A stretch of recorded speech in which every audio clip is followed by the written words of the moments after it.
Ladies and gentlemen, if I could call the meeting to order, please. This is the meeting of the Port Colborne City Council Committee of the Whole for Monday, June 8th. At this time, I'd just like to ask Mr. Joel Longfellow if he would lead us in the national anthem. Oh, Canada, our home and native land, true patriot love in all thy sons' command. Quand ton bras c'est pour t'élever, et c'est pour te la croix. Ton histoire est une épopée de plus brillant exploit. God keep our land glorious and free. Oh, Canada, we stand on guard for thee. Oh, Canada, we stand on guard for thee. Thank you very much, Joel. We appreciate that once more. Thank you, Mr. Mayor. Say good evening, all assembled here this evening. We're very happy to see you, and we'll try to skip through this agenda as quickly as we can, but we have a number of honorees that we're going to recognize tonight, and we're not going to skip over that. Madam Clerk, are there any addendum items? Thank you. None this evening. Could I have a motion to confirm our agenda? Moved by Councillor Desmarais, seconded by Councillor Kenny. Any comments or questions? All those in favor? Opposed? Carried. Are there any disclosures of interest? There being none, move on to items not requiring separate discussions, or items requiring separate discussions. Mr. Bodner? Thank you, Mr. Mayor. Item 2 and item 6, please.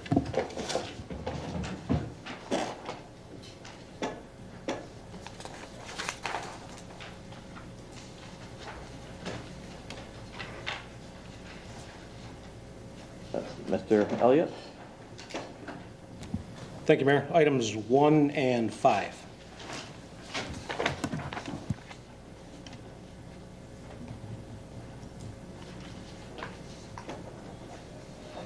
Mr. Dash, did you have any? I'll start with Mr. Main. Thank you, Mr. Mayor. Item 15. Yes. Ms. Desmarais? Ms. Kenny? Yes, Mr. Mayor, I'd like to also speak on item 16 and item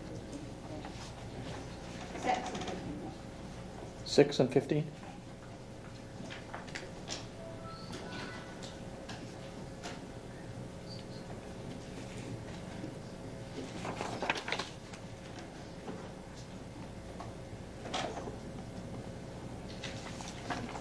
Anyone else wish to? There being none?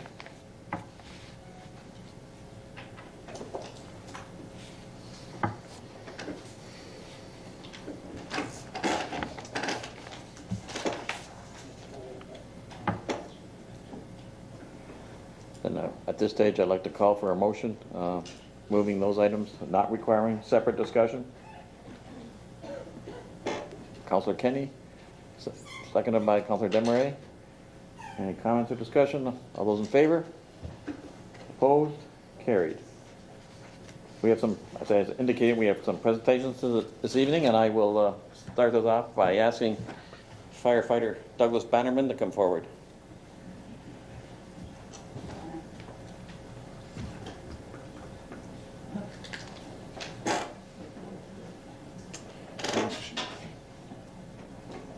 It is my distinguished Turn your mic. Mike? It's my distinguished honor today on behalf of City Council, myself, city workers, and the citizens of Port Colborne to recognize our esteemed employee, Douglas Bannerman, also known as Doug. Doug has worked with the department for 25 years, the fire department.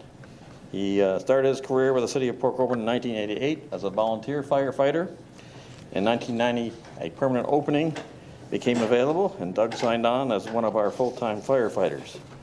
He continues to belong to our volunteer firefighters as well, and currently holds the rank of captain.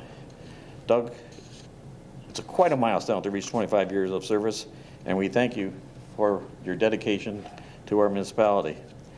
I have a plaque to present to you, and it reads, presented to Douglas Banner in recognition of 25 years of dedicated service to the citizens of the City of Port Colborne, and signed by myself as mayor and members of Port Colborne City Council.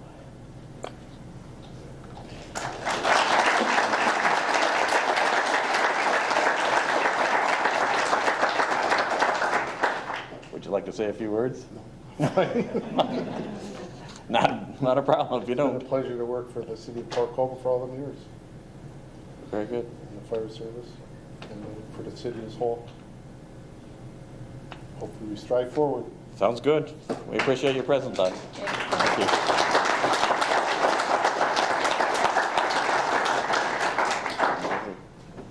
You can go if you wish. Okay. Thanks, Doug. I noticed the number of firefighters at the back of the room here in support of Doug and his big night. Oh, where's Doug? They didn't tell me about this. We have a little token as well. That's what you were waiting for. You knew. This is the standard 25-year watch, and wear it with pride. Thanks, Doug. Okay.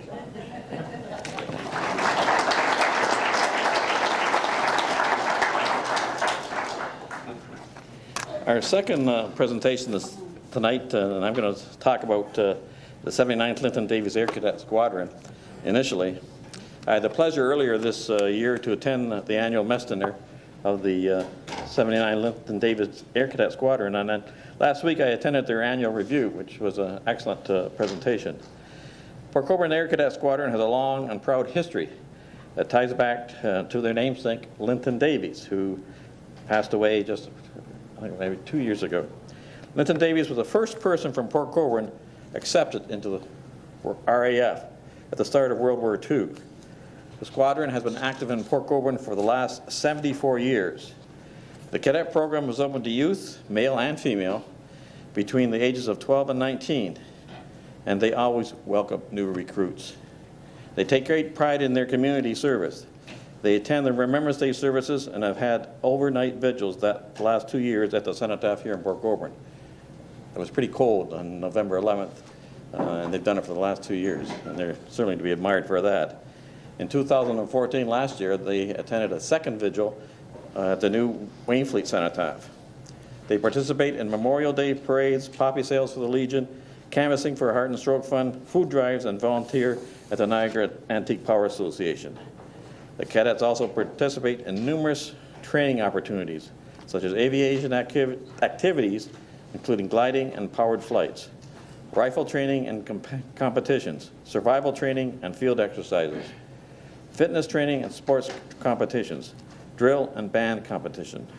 That is a very full agenda of training activities. This year, the squadron went to Washington, D.C. during March break, and some of the highlights of the trip included a tour of the Pentagon, Arlington Cemetery, tours of the Smithsonian Air and Space Museum, and staying on 2 military bases, Bowling Anacostia Air Base and Quantico Marine Base. The Air Cadet program is a national program that offers amazing opportunities to the youth of our community, governed under the Air Cadet League of Canada, and in Ontario, the Ontario Provincial Committee. And while we see the cadets and their leaders at these community events, there is another set of hearts that keeps this cadet squadron beating. At the local level, the squadron has a squadron sponsorship committee that is responsible for the day-to-day and financial operations related to the running of the squadron and the coordination and financing of extracurricular trips, such as the Washington trip. Our cadets are very fortunate to have a passionate group of parents who devote an immeasurable amount of time to the squadron's present and future well-being. And at this time, I'd like to address my remarks to the Community Squadron Sponsorship Committee. At the annual general meeting of the Air Cadet League of Canada Ontario Provincial Committee, our local Squadron Sponsorship Committee was the recipient of 2 very prestigious awards. The first award was the OPC Chairperson's Award for the top squadron sponsoring committee overall. This is #1, and there are over 100 squadrons across Ontario, and it's an extreme honor to be recognized with this distinction.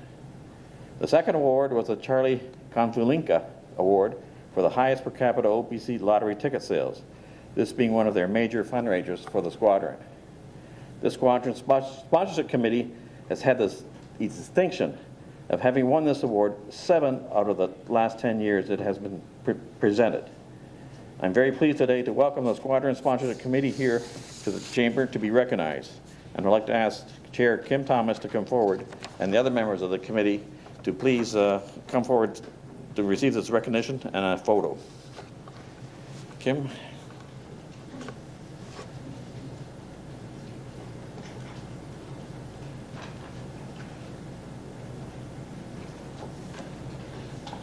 So, on behalf of the City of Port Colborne, City Council, and myself, we're very pleased to present to the 79th Clinton Davies Air Cadet Squadron Sponsorship Committee the OPC Chairperson's Award and Charlie Konvalinka Award on behalf of the volunteer work that you do for our youth. Thank you very much for being there.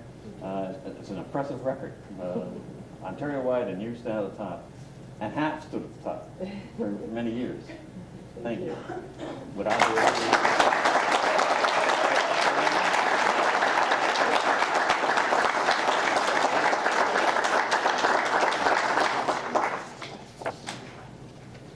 There's my notes left behind on the table.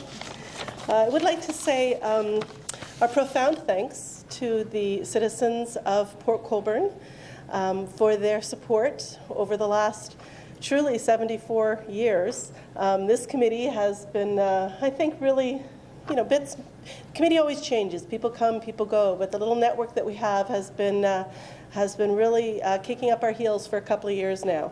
And we're not stopping yet. But we really do recognize that the citizens of Port Colborne and the support that they give us is what allows us to then move this program forward and give the officers the resources that they need to make it such a great program for the kids. Local businesses are so supportive of our events that we do, our silent auctions and other events. Individuals within the community, service clubs also are so supportive of us.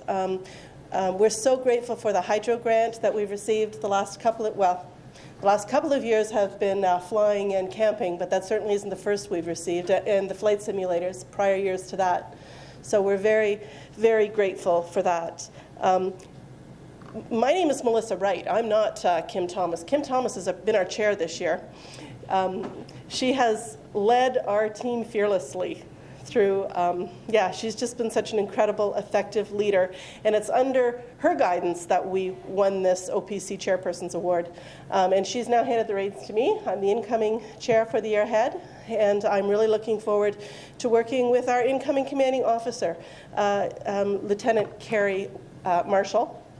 This is her first command, is the 79 Squadron. So we're really excited, her and I, about 79 soaring with this.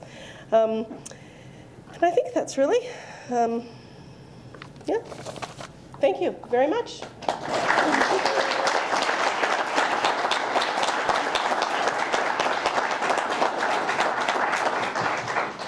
There are a number of cadets and instructors in the body of the chamber this afternoon to support this evening to support their sponsoring committee. They do a tremendous job for the boys and girls.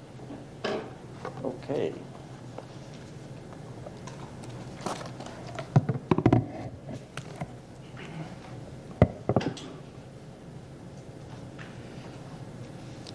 Now, we have representatives here and students here from both the Port Colborne High School and Lakeshore Catholic High School. And I think we will present this award first, or do we ask Principal Kennerly to come forward? If you just want to go through that. Okay. What we're doing this evening is recognizing the students' achievements in the technological skills competition, athletics, music, and French.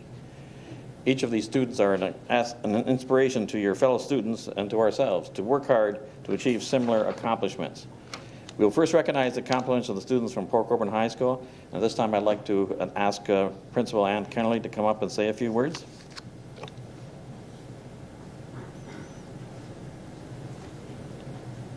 Thank you. Good evening, Mayor Maloney, council members, ladies and gentlemen. Congratulations to all the young people here this evening. Tonight, we honor some Port Colborne students who have reached for the stars, ad astra per ardua, and have dazzled us with their accomplishments. We've all seen the new banners at Port Colborne High School, which celebrate the Year of the Blue Bear this year with the words tradition, community, and innovation. The combination of these three things make Port Colborne the community high school in Port Colborne, your community high school. I want to clarify tonight what we mean by tradition. We are talking about our established tradition of excellence at Port Colborne High School, rooted in our history. Years ago, Teeter Kennedy, captain of the Toronto Maple Leafs, won 5 Stanley Cups, and his team led his team and was also the last Leaf to win the Hart Trophy, the league's MVP of that year. Teeter Kennedy went to our school, a tradition of excellence. Port Colborne High School has a tradition of excellence, and graduates from Port Colborne High School have gone on to become the Canadian ambassador to Iraq and Jordan, the CEO of Canada's largest telecommunication company, a member of the Order of Canada, an acting television star on Degrassi High, and some complete their PhD in nuclear physics at Cambridge University in England and are now doing postdoctoral work at MIT, while others are currently working on their PhD in particle swarm optimization techniques through Brock University and the University of Pretoria. And some, like Mayor Maloney, go on to gain prominence in federal and local government. All are Port High graduates and examples of our excellence and our tradition.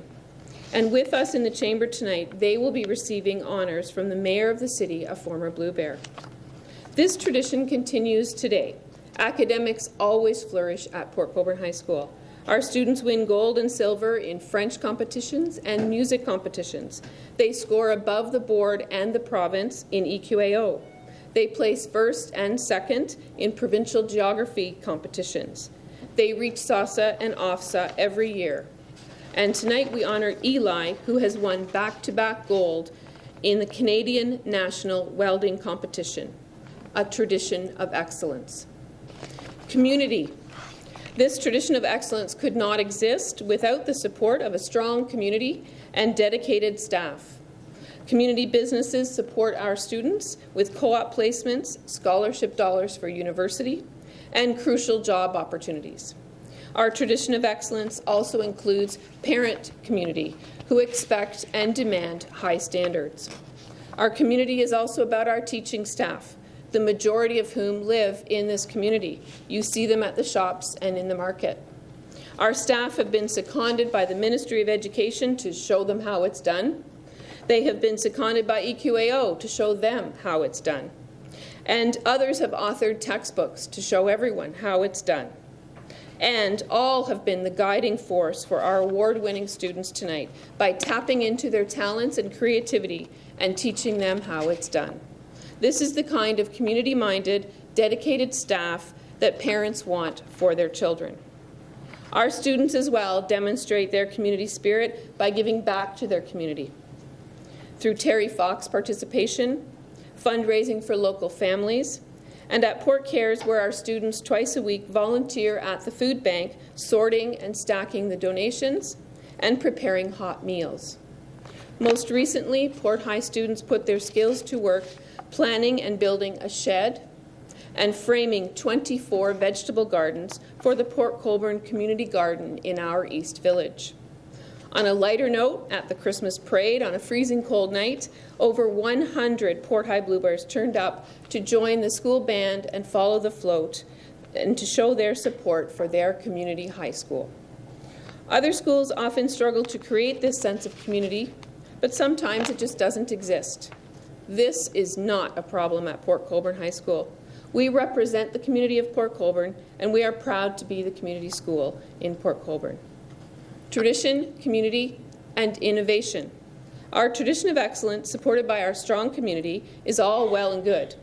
But in order to prepare students to be critical thinkers and compete in a highly technological workplace, our school also has embraced innovation. Port Colborne High School is on the cutting edge and always has been when it comes to lesson design, teaching methods, and the use of innovative technology.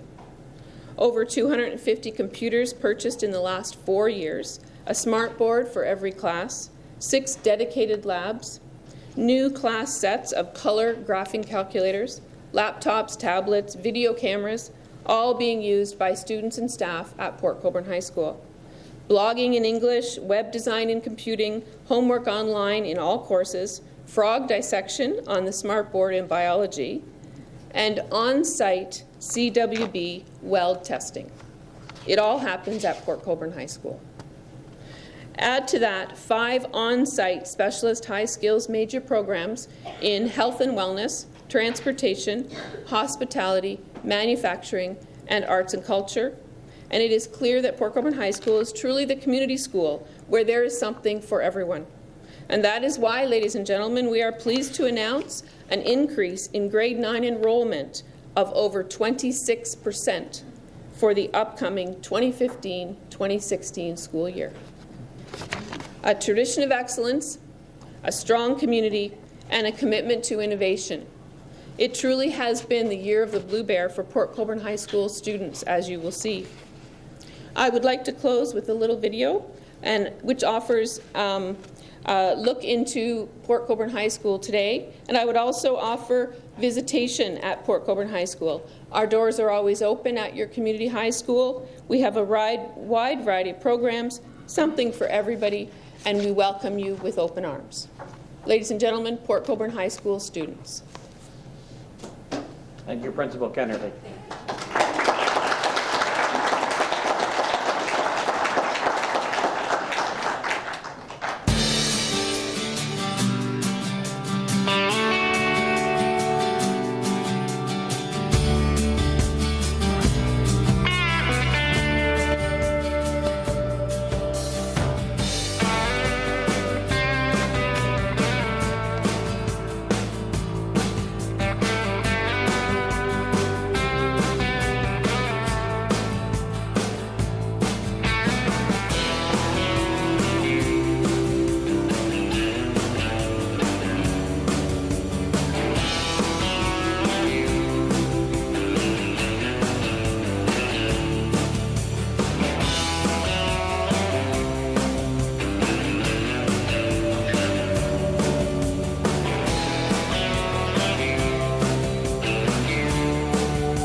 As I indicated, there were a number of winners which we'd like to acknowledge and present certificates for. The first will be, our community schools and training and students in trade that will keep them working in our city with viable employment opportunities with our local businesses. The following students competed in the District School Board of Niagara Skills Competition earlier this spring. Some went on to provincial competitions in Waterloo in May, and one gentleman went on the national competition in Saskatoon at the end of May. I'd like to call that gentleman up, Elijah Shonwill. Elijah, could you come forward?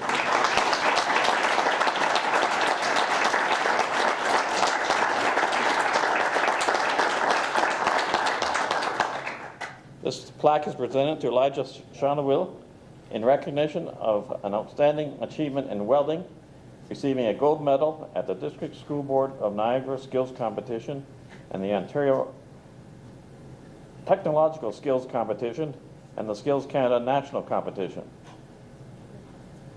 On behalf of,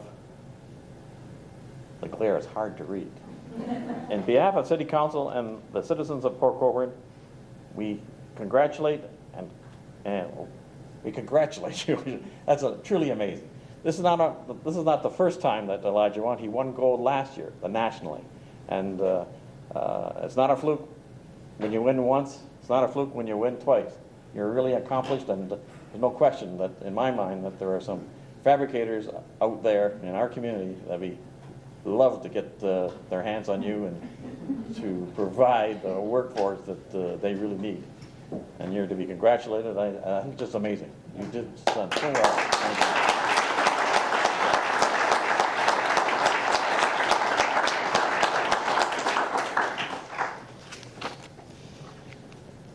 And at this time, I think I'd ask for some assistance. Because we've got quite a few. Are you ready, Councillor Butters? I hope so. Next, I'd like to call up Robert Klonowski and Tori Joyce, who won gold medal in the Geographical Information Systems Team Division. They went on to the Ontario Skills Competition and placed fourth. Could Robert and Tori come forward? Hi, Robert. Congratulations. This is for you. Well done. Well done.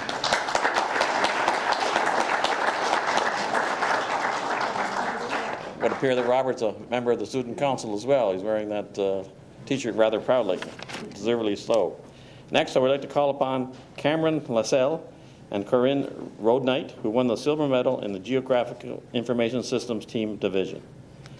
Cameron and Corey, could you come forward? Okay, well, hold these onto these. We'll make a presentation at school, perhaps. They're doing homework.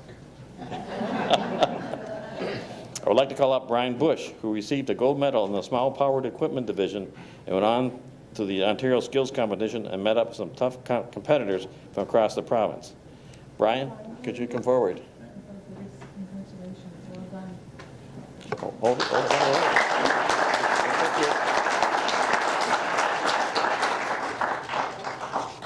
Next, I would like to call up Joshua McIntyre, who received a silver medal in the Precision Machining Division. I think I know Josh. Joshua, are you with us this evening?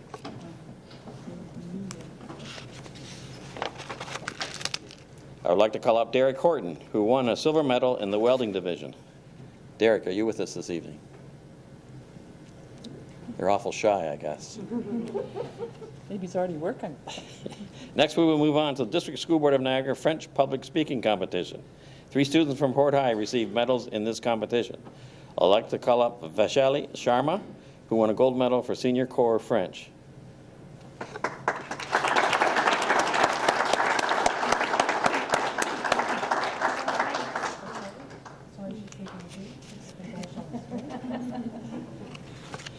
I would like to call up Nicole Smith, who won a gold medal for Junior Corps French.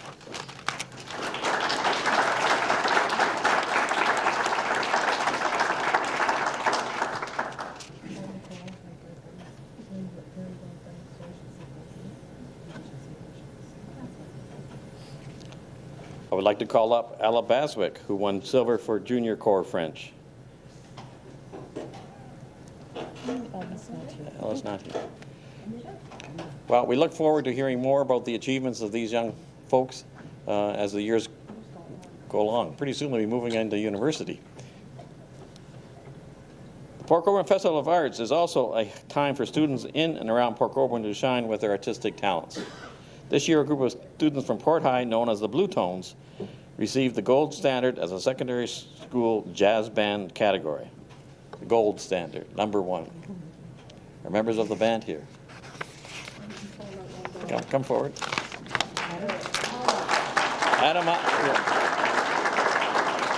Adam Augustine. Oh, here they come. Here they come. Hey. Hey, they call their names out, so I have to get them in order. Yeah. Yeah. I assume this is it Ella? No, you're not Ella. Okay. Adam? Okay. Adam Augustine. Adam Augustine, Nope. Here, Bert, here you go, take it. Connor Buchanan, Nicholas Peter Connor, are you Boothie, here? No, no, okay. Connor's not here. Justin Doolittle, That's him. Mr. Boothie. Don't be shy. Put that hand out. Justin Doolittle and Jack Fagan. Justin's not here. That's not here. You're Jack.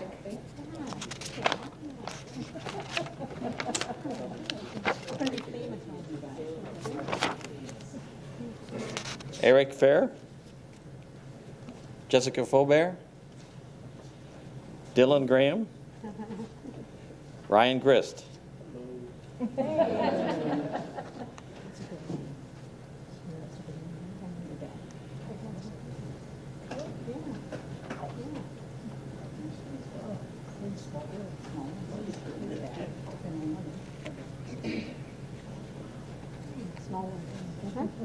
We're related, I think, Yeah, up yeah, here. yeah. Just discovered it.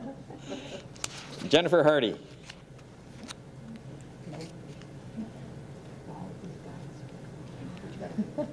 Keep the numbers up that way. Shane Holmes. Lucas Hoyle. No. Wesley Johnson. Megan Capellas. Emily Kendrick. Cameron LaSalle. Madison McAvoy. Josiah Rizzo. Allison Taylor. Melissa Thiessen. Megan Van Vliet. Aisha Weens. And Carly Wind. Congratulations to all. And to those who have not weren't able to come tonight, pass it on our congratulations to them tomorrow. Thank you.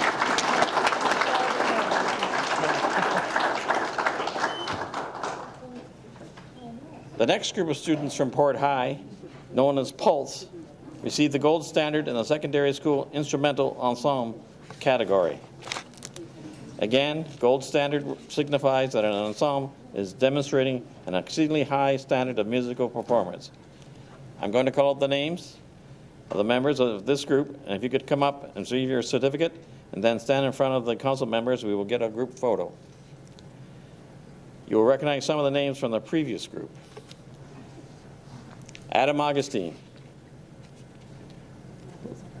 Logan Campbell, Brandon Creighton,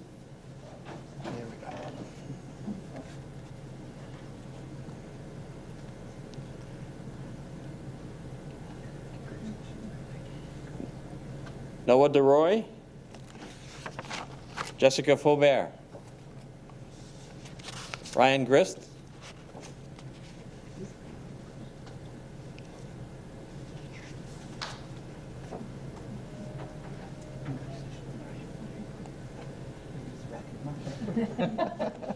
Shane Holmes,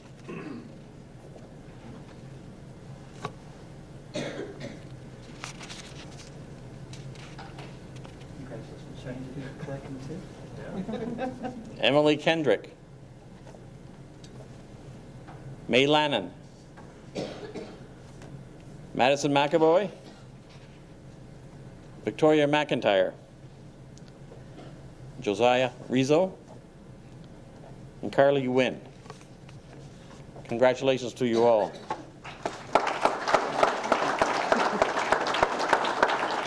Nancy, did you want to? Okay. And the final group of students from Port High, known as Frequency, received the silver standard in the secondary school small choir category. silver standard signifies an above-average quality performance with latitude for improvement. I'm going to call out the names of the members of this group. If you would come up and receive your certificate, and then we'll stand in front of the council members and we will get a group photo. We'll do it all together. Adam Augustine. Amber Baxter.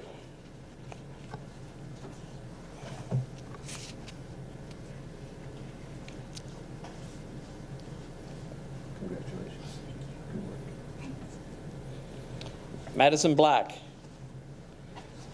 Brittany Cote. Rosie Culp.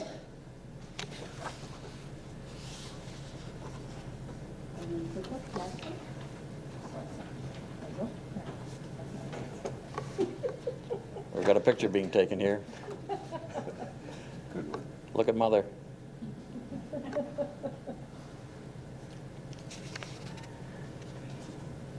Julia Dell. Robin Doolittle. Haley George. Shane Holmes. He's a freaky. There you go, Ryan.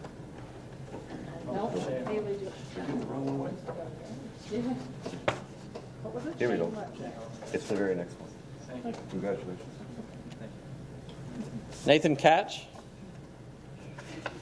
Brooklyn Perizet. Josiah Rizzo. Kristen Rizzo. Mariah Robinson. And Jessamy Tweedy. Congratulations again to all Port Colborne High students.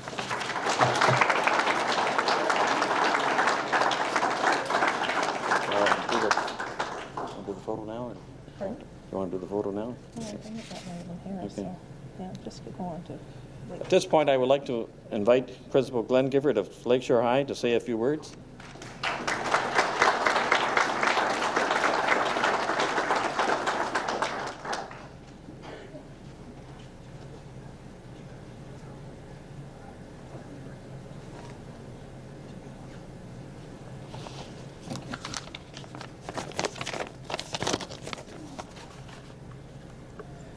Mayor Maloney and distinguished members of Town Council, my name is Glenn Gifford, and I am the proud principal of Lakeshore Catholic High School.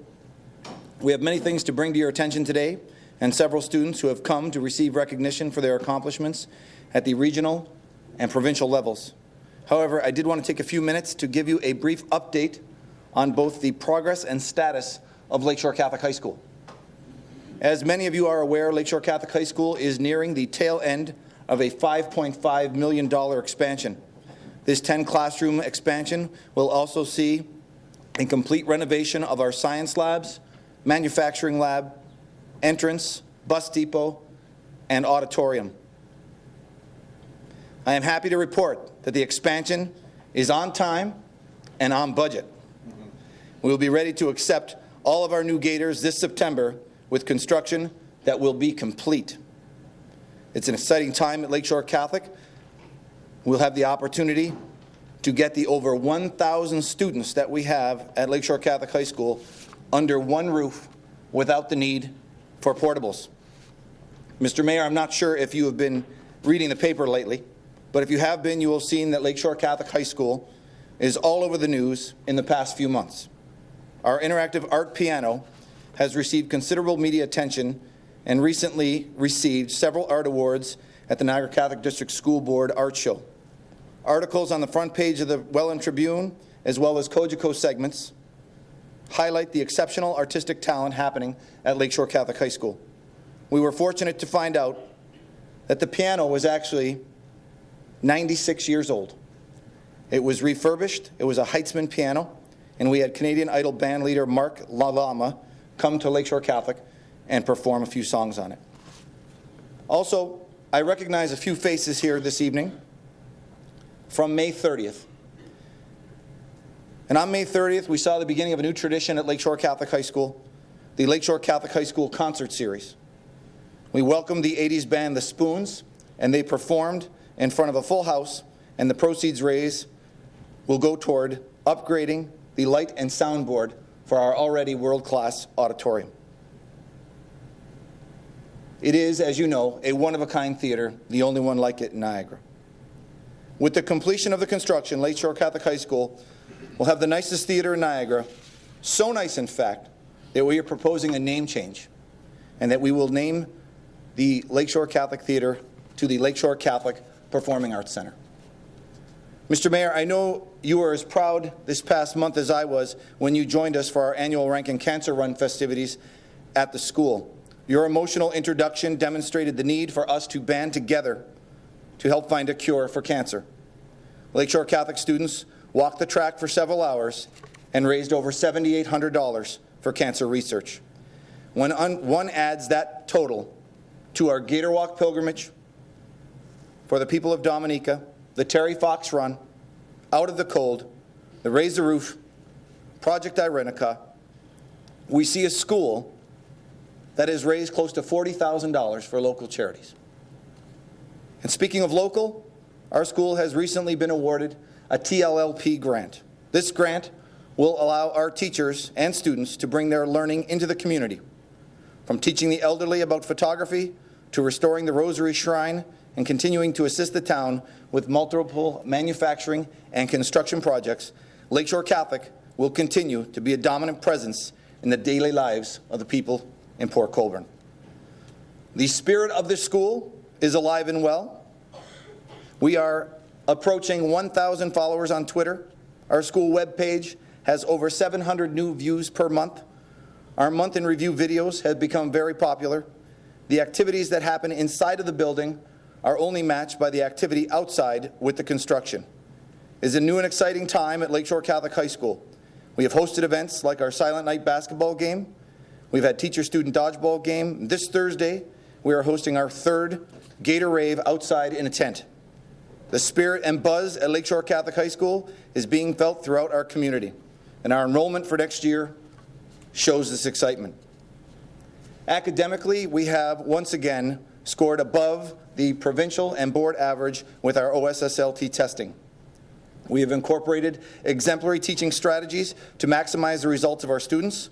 With new science labs and classrooms, the future remains bright for continued academic success at Lakeshore Catholic High School.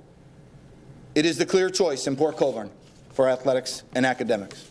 And speaking of athletics, we have once again risen to the forefront in Niagara. Our girls hockey team won the AAA Zone 3 championship this year. Several of our girls are here today. Not to be outdone, our girls rugby team won the Zone 3 title by defeating A.N. Meyer. They then moved on to Sauce and were victorious over Saltfleet High School by a score of 19-5. That same girls rugby team moved on to OFSA and competed very hard against some incredibly talented schools. I am proud to say that after a victory at OFSA, our girls are one of the top 10 rugby schools in all of Ontario. It is quite an accomplishment when you look at the level of competition they faced and the size of the community that we come from. And if you recall, Mr. Mayor, earlier I mentioned the school does month-end videos. Well, for May's video, I thought it would be a great idea to get tackled by the senior members of our girls rugby team. That, ladies and gentlemen, was a mistake. As the video shows, I get absolutely crushed. And for personal reasons, I did not bring the video with me to show you. But you can go to lakeshorecatholic.ca and see all of our videos, our month-end videos, our open house videos, and all of our Vimeo channel videos. Our girls play with a toughness and determination that parallels our provincially ranked boys football program. However, as the girls will tell you, they do not see the need for equipment. We also have excelled in the area of technology. Many of our students achieved gold medal status at the recent Niagara Catholic District School Board Skills Competition.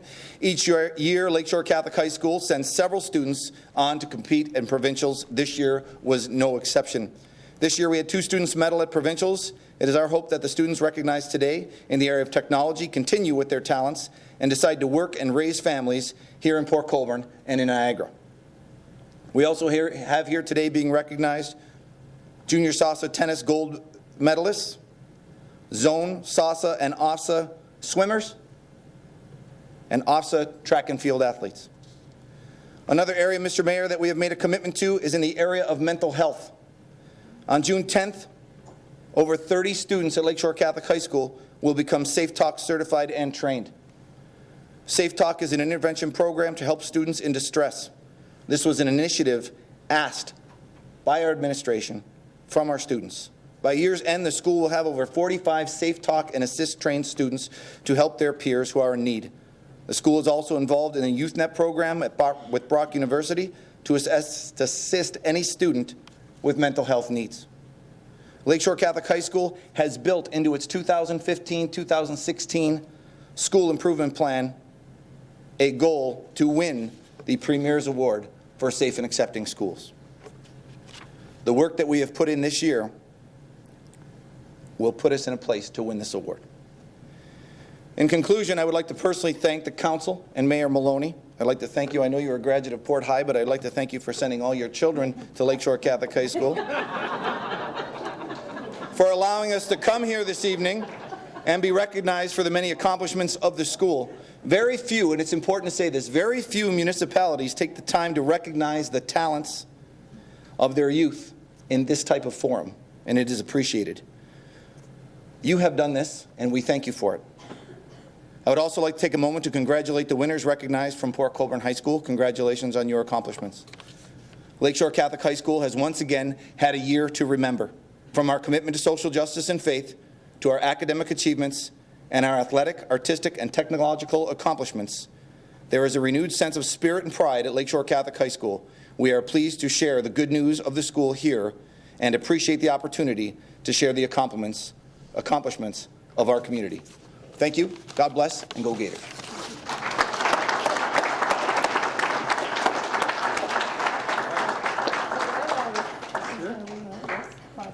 That's what I like, a friendly, healthy competition between schools. The following students won medals in the Niagara Catholic District School Board Skills Competition. I would like to call up Sam Pascuzzi, who won a bronze medal in the welding division in the local competition. Sam, could you come forward? Sam then competed at the regional level, earning a silver medal, which earned him a spot in the Ontario Skills Competition. Then Sam faced some tough competition, including Elijah from Port High. Great work, Sam. I would like to call up Marcus Pattison, who won a gold medal in the welding division. Marcus was here last year receiving a certificate for a silver medal, so great work, Marcus. I would like to call up Sean Cook, who received a silver medal in the welding division. Is Sean with us this evening? You may have noticed as I called the students up that Lakeshore Catholic High School swept the welding divisions in the board competition for the second year in a row. That's really excellent work. Between the two schools, Port Colborne has some amazing and up-and-coming welders. I would like to call up Eric Ruigruk, who won a gold medal in the precision machining division. Is Eric with us this morning, or this afternoon? He then went on to win the Ontario Skills Competition with 20 other competitors. Eric ended up in 6th place. That's excellent work, Eric. The machine shops in town will be searching all of you out. And that's why our machining business is doing so well. They have got good recruits to fill the much needed places within the community. I would like to call up Matthew McBurney and Justin Schultz, who together won a bronze medal in the team carpentry division. Matthew or Justin with us this evening. I'd like to call up Owen Pazinski, who won a gold medal in the individual carpentry division.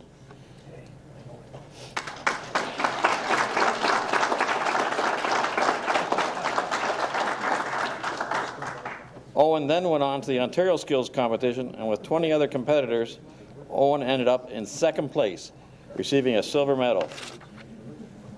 Great work, Owen.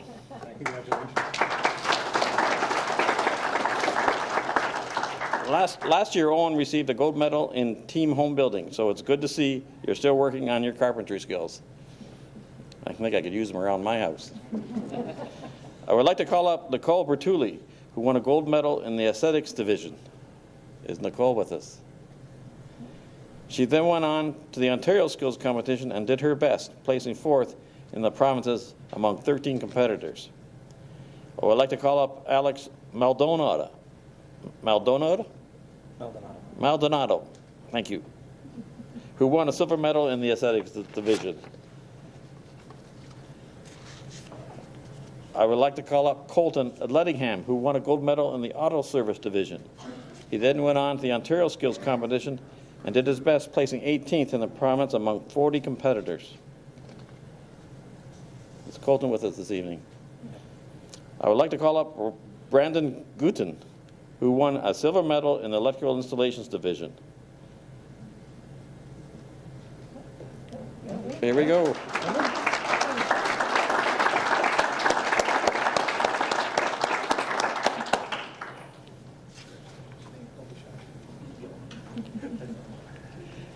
I would like to call up Hannah Doby, who won a silver medal in the graphic design studio production division.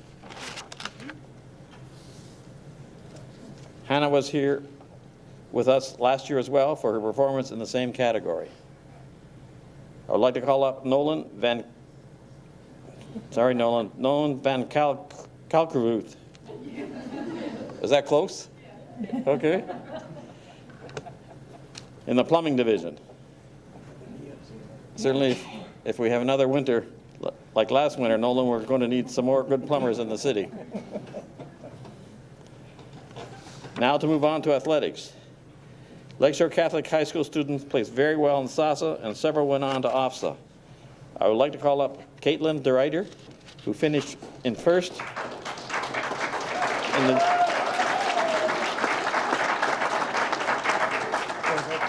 Caitlin finished first in the junior girls long jump at zone and SASA and qualified for OFSA.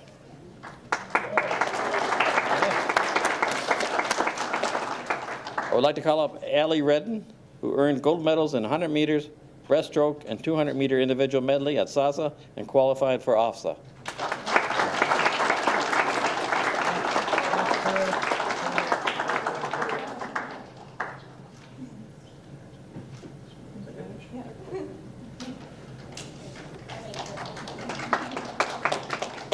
I would like to call up Christina Munoz and Lucas Trombley, who won a gold medal for mixed doubles tennis at SASA and advanced to OFSA.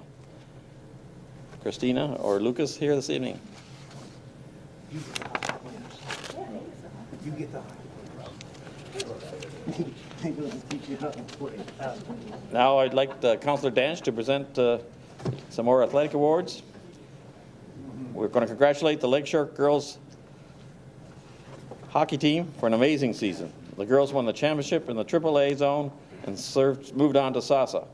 I'd like to call up each member of the team to come up and receive a certificate and then gather in front of the council members so we can put a group picture together. Kendall Hill.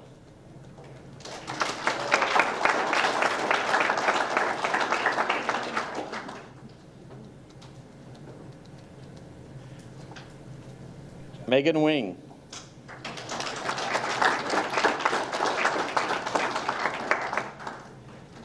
Caitlin Bittner.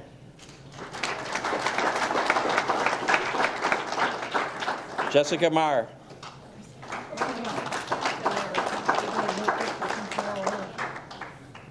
Abby Loshuk.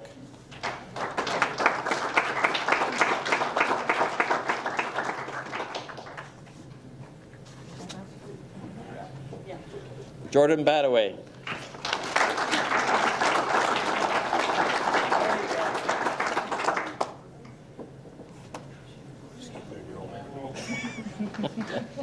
Mary Kate Pazinski.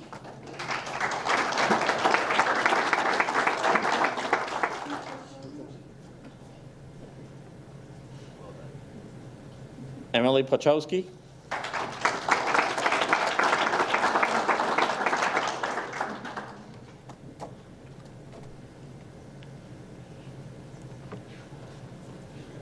Christine Yaromich.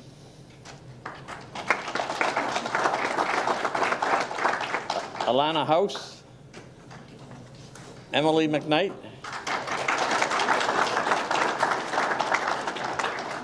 Megan DeLay. Oops. Alexis Murdoch.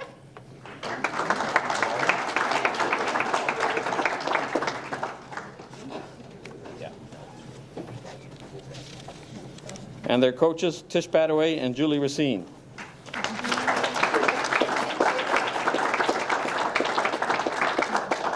We're going to take a picture now. Okay. You can come on up and take the pictures. That one too? Sure you do. There, go stand with them. Okay. Go and stand with them. I'm done. Thank you, sir. You did an excellent job.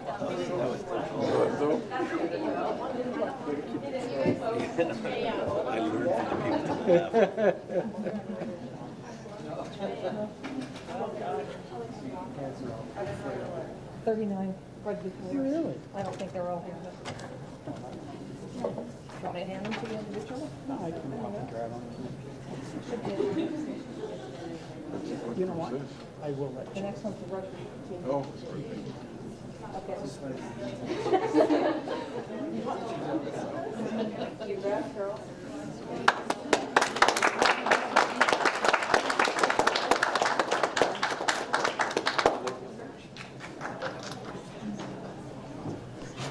All right, final.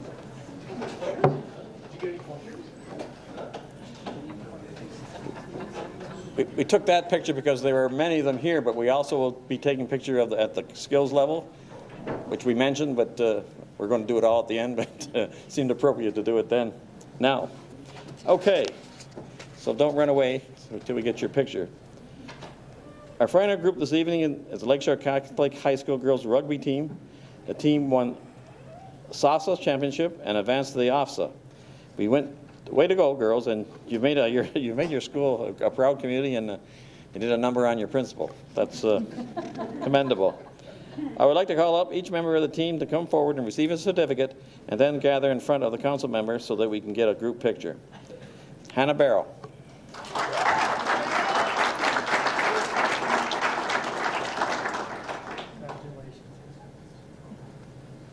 Vanessa Belanger.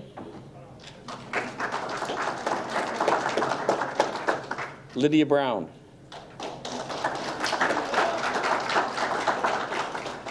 Maria Buttigieg.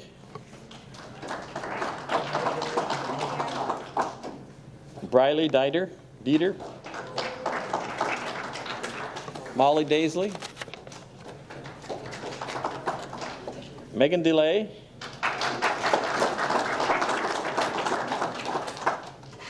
Caitlin DeRuyter.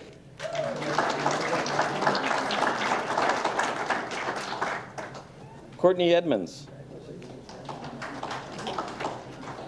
Stena Exim, not here. Serena Federico. Hannah Geyer.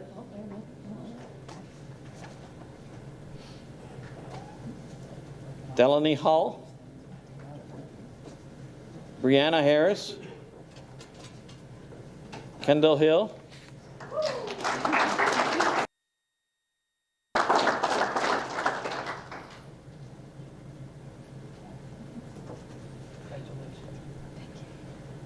Faith Hopkins.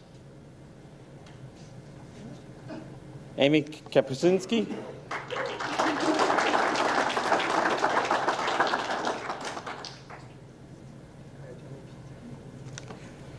Lillian Joy Kindypan. Bronwyn Leach. Skyland.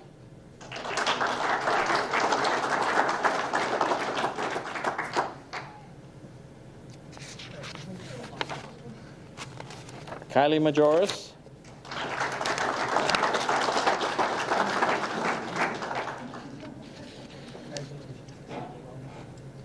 Rachel McCartney.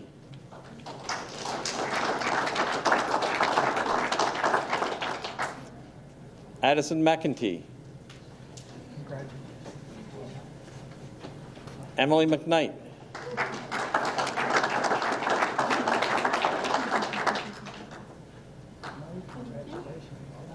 Alexandra Moore. Janelle Padmore. Carly Pagliacci. Charlotte Pollard. And Grace Pollard. Sydney Port. Alyssa Seenan. Michaela Sneak. Shannon Staples McQueen.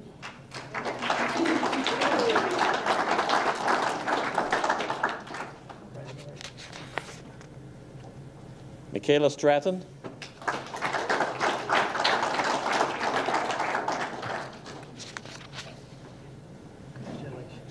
Madison Tartaglia.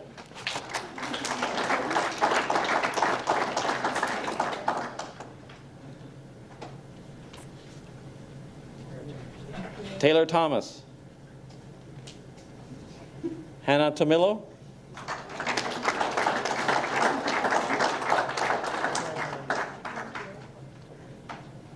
Tess Wilkinson. Madison Wright. And their coaches, Jason Benoit and Susan Ashwood.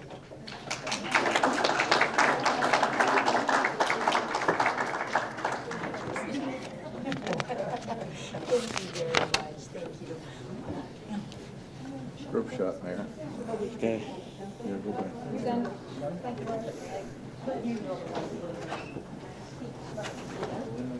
Pardon?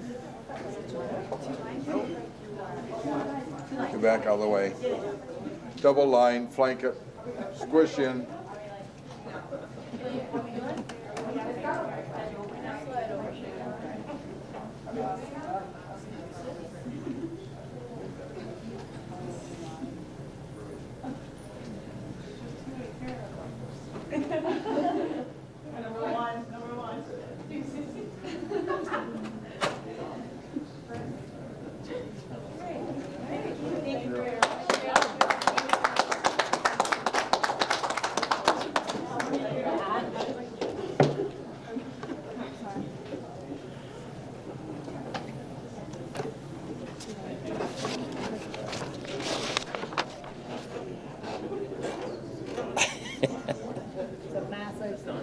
I think I'm just going to wrap up now.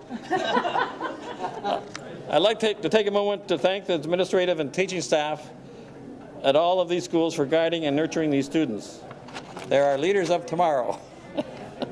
And to the families who support these students and the excellent skills they have. Thank you for everyone for coming tonight and to show your support.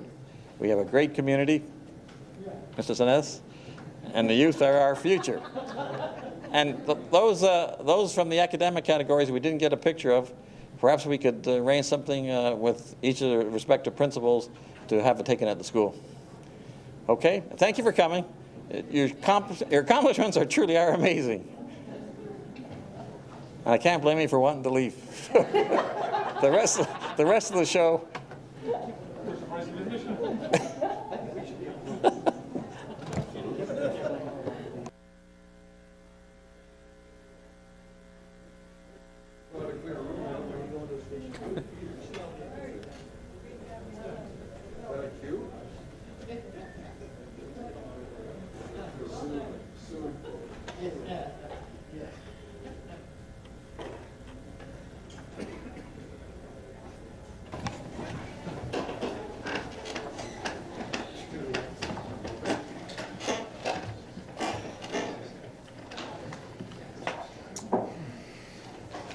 Are there any delegations this evening, Madam Clerk? None. In my mayor's report, I'll keep it very, very brief because of the length of time that it took to present those deserving awards to our students. But I want to advise or announce that in January of this year, the Seniors Advisory Committee recommended to Council that the city apply for a grant from the Age-Friendly Community Planning Grant Council to undertake age-friendly community planning. The committee is an advocate for seniors issues that include but are not limited to housing, healthcare, accessibility, transportation, employment, and community. The city has been recognized by the World Health Organization as an age-friendly city, and with the committee, this grant will help the city explore and enhance the age-friendliness of the community. I am pleased to report that I recently received a letter advising us that we were successful with the application and are receiving a grant of $22,100 to undertake community planning to ensure that programs and services are more age-friendly. I look forward to hearing more from the committee as this project progresses. Mr. Barrick, would you like to make a presentation in your report?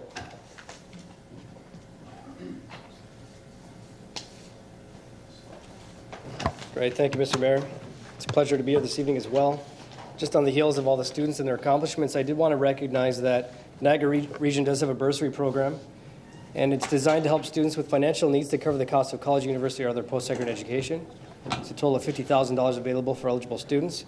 Bursary awards are between $500 and $250, and the application can be found on the region's website, and the deadline is August 28, 2015.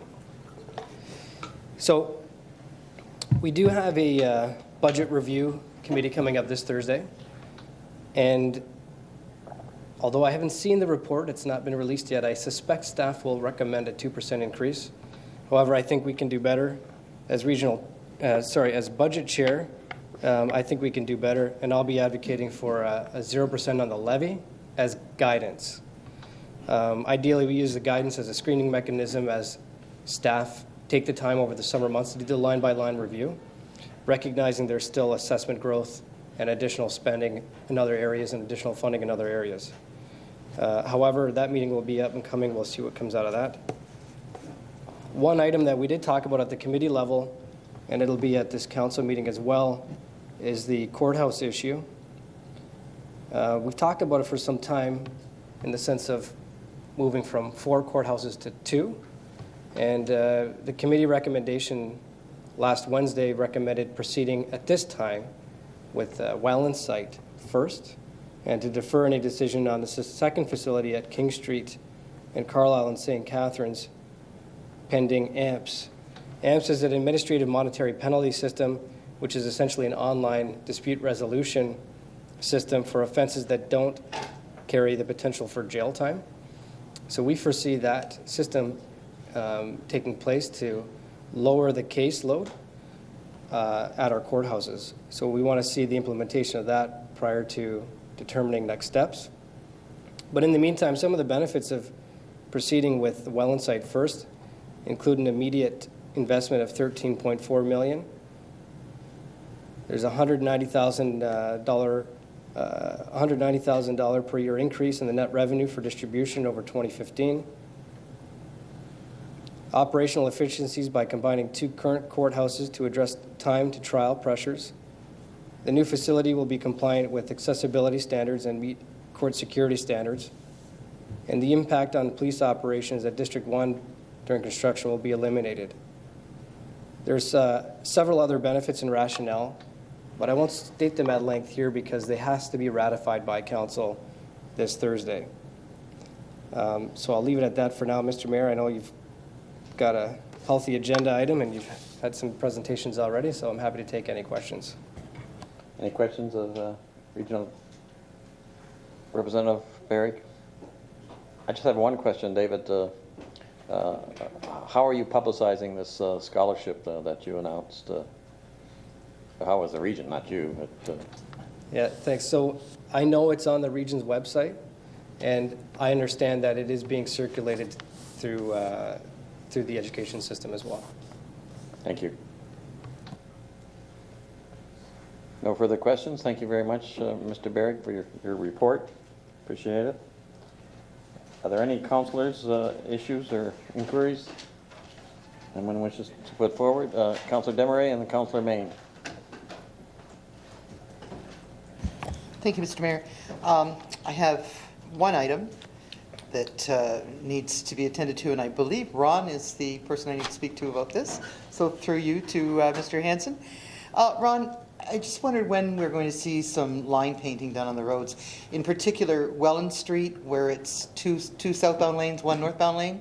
I almost got clipped there today. And I've seen a few other cars do that as well, because it's clearly not evident at all as to where the lanes are. So it's becoming a real problem. That's an accident waiting to happen. Through your worship, to Councillor Desmarais, the contract's been awarded. I'll get back to council tomorrow with a schedule.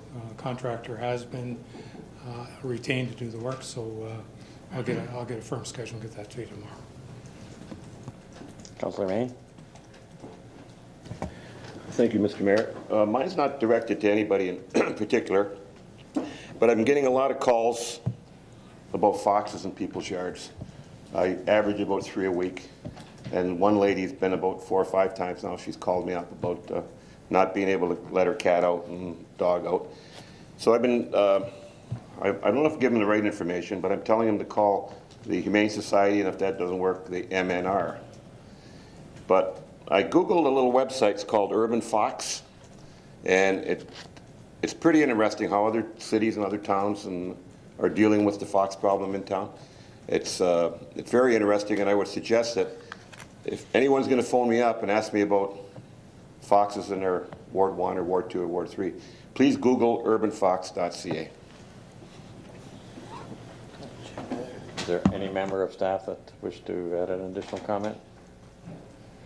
Thank you for your information, Mr. Main. Councillor Elliott. Thank you, Mr. Mayor. Through you, I guess, to Harry, Peter, maybe you're on. Last council meeting, I brought up getting down to clean up the Marina building, and wow, went by today, and fantastic job. It looks great now when you drive in, and you can actually see that it says Don Cherry's on it, and it's the Marina building. The weeds are all cut down, everything's all cleaned up, looks great. So thank you for the quick response on that.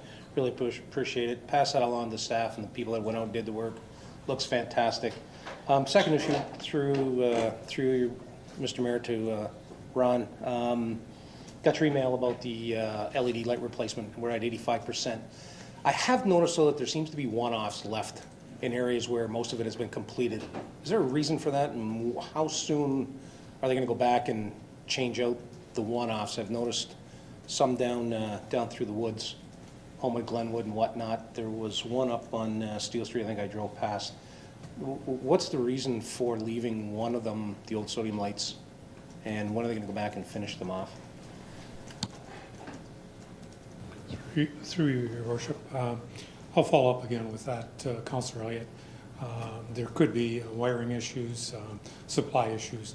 I'm not certain of specifics on it, so I'll follow up on that with the locations and do the fill-in on the information for you. Anyone else? Councillor Kenny? Thank you, Mr. Mayor. Through you to Mr. Aquilina. It's in regards to the parking in front of the hospital. That matter has come up again through calls to me, asking if that can be changed. I understand that of the 6, I think it's 6 houses that were affected by this permit that they have to pay,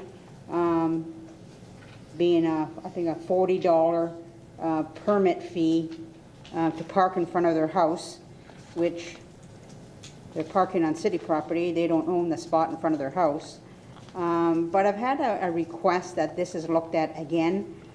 2 of those people who have moved, and I got some notes from one of the person who had moved saying that prior to this being enacted, this bylaw that was enacted August 2014, so last year, that there would be a meeting with the residents prior to any decisions being made, and I was told that that meeting never happened.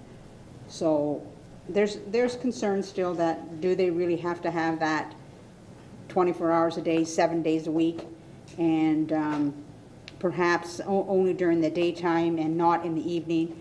So I wondered if we could just look at that again, actually maybe talk to the residents there who are now there, because I don't believe that the situation that was there originally is there now.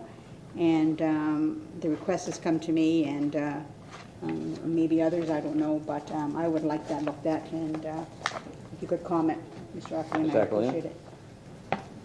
Here, Mr. Mayor, to Councillor Kenny, it would be a direction of council, because council gave the direction to put the paid parking implementation in effect. So there would have to be a direction of council to actually have us relook at the situation that is taking place out there. Councillor Kenny? Mr. Mayor, I'd like to make that motion that we relook at that situation. Thank you. If I could have a seconder. Councillor Elliott, you second it? Any further comments or discussion? Mr. Elliott, then Mr. Main. Thank you, Mr. Mayor. Through you to Councillor Kenny. We're going to study it to look at, what are we looking at? Going to metered parking, time limit parking? I just don't know. I'll put it out there and we're going to study it, but what are we going to look to implement? I just wonder whether it might be appropriate for a report. I'm not sure what you can add or what you can change, but you've heard the concerns of several members of council. Mr. Mayor, the impetus of the report was we had a lot of complaints from the residents that actually had homes there that did not have an access driveway to their property. There was no driveway. So with all the changes at the Niagara Health System, all of the patients and staff and whoever were parking along Sugarloaf Street, and those residents could not have a place to park in front of their home. Council's direction was to actually look into a permit system so the residents that did not have the driveways could actually get a permit to park in front of their homes. And a lot of the residents did get that permit. There was an annual fee to do so for administration, creation of the permit itself, and that was the direction of council. Mr. Main? I did a survey of my own today, and like B said, two of the houses are now empty because they're in the process of moving. And I talked to one young lady who was complaining about the cars that used to park in front of her house are now parking on Isabel Street. And they're parking on both sides of Isabel Street, which only leaves one lane opened. So all we're doing is move, it's like a chess game, we're just moving cars from this area to that area. So there has to be a happy medium. And as far as the driveways go on Sugarloaf Street, that laneway behind those houses is city property. It's maintained by the city and it's plowed by the city. And everybody does have a driveway in the back of their spot. I was through there today. So I think B's right, and I'll second her motion that it be looked at and see if we can come up with a happy outcome for everyone. Any further questions or comments? Mr. Elliott? Thank you, Mr. Mayor, because I'm still confused as to what are we trying to get to? What point? Like, define what we're going to study. Are we looking to get back to time parking, meter parking, taking away the permit parking? We're asking for a report to say, here's the options. We can go back to these. Or are we just going to go back to completely untimed parking and let people park? Because the issue of the day was that employees were parking 8 hours a day in front of these houses. These people had nowhere to park, ever, period. And I know what the issue is with people parking in Isabel Street and all the other streets because they don't want to pay for the parking at the NHS. And we go back to the same issue. We don't provide parking for the hospital. That's not our mandate as a municipality to provide parking for people to go to work and not pay at their parking lot. It wasn't our fault that the NHS implemented paid parking, but we don't have to give people free parking on the street because the NHS is charging them. So we're going to go right back to square one if we just say go ahead and park on the street again. I mean, if we're going to take away the permitted parking for the residents, I would say at least look at 2-hour parking and with more enforcement than was there before. So you get to go and visit somebody in the hospital, you can park on our street for 2 hours, but you're definitely not going to park there for an 8-hour day because you don't want to park in the NHS parking lot and not pay. It's not my problem that the NHS is your employer and they charge you to park. So if we're going to study it, the options would be 2-hour parking on the street and in front of the hospital. That would allow people to have visitation and go see those in the hospital can't get out. And it should eliminate the on-street parking and parking in front of the hospital for 8 hours for employees. And I don't want to offend the employees, but again, we don't provide parking for you to go to work. It's not a parking lot. It's supposed to turn over, I'm assuming, to allow people to go in and visit and come out and they have access to parking when they get there. So if we're going to study it again, I would like to see that option and what that means for enforcement. And if there's an issue on Isabel Street right now with people parking on both sides, inform bylaw and have bylaw go down there and swing past more often than they're doing now and ticket the people that are parking on the wrong side of the street. That's obviously a safety issue. It was the same safety issue that Mr. Hanson had brought forward when we went no parking on the south side of, the south end of Steel Street, because people were parking in the travel portion of the highway, not allowing 2 lanes of traffic. So we'll be fair about it, and we'll go to Isabel Street and visit that, and make sure that there's nobody parking there as well. But we've got to define what we're asking staff for. I think if you just throw out an open-ended study, you could come back with 100 different options. Let's nail it down. You want to put in meter parking, pay to park? You want to put in just 2-hour signage parking, or do you want to stay with the permitted parking? So those are kind of the options that I'm looking for. If anybody else has something, please put it forward. Councillor Wadner? Thank you, Mr. Mayor. Through you to Dan. Dan, how many homes on that street, on that little area? Is there 6 there? Through Mr. Mayor, I believe so, and I think Okay. Councillor Kenny spoke to the same 6? thing. Okay, so 6 and 2 are vacant. So what happens when those sell? Are we going, and those people don't like what, if we change something, are we going to then go back and change it? I don't know. It was a fairly good study that was done to get to where we are now. So I'll wait to hear from somebody else if they got an opinion. The comment to that through you, Mr. Mayor. Go ahead, Mr. There was one property that did change ownership, and they did then obtain the permit parking to pay. Other issue was not only for the people that own the property, was their guests. No room for them to park. That was the other issue that was brought back up last year. Not only the people that live there, but their guests. Any other comments, Councillor May? On Isabel Street, there's no right side or wrong side. There's no signage at all on Isabel Street. And we had a gentleman here a few weeks ago who asked for a permit to park in front of his house. And we all said, no, it wasn't acceptable because it was in a BIA. So that's telling one person who lives on West Street that, no, he can't have permit parking. But then we tell 6 people down on Sugarloaf Street, yes, you can have permit parking. You either do it for all or you do it for none. That's the way I'm looking at it. Anyone else? Perhaps another option would be to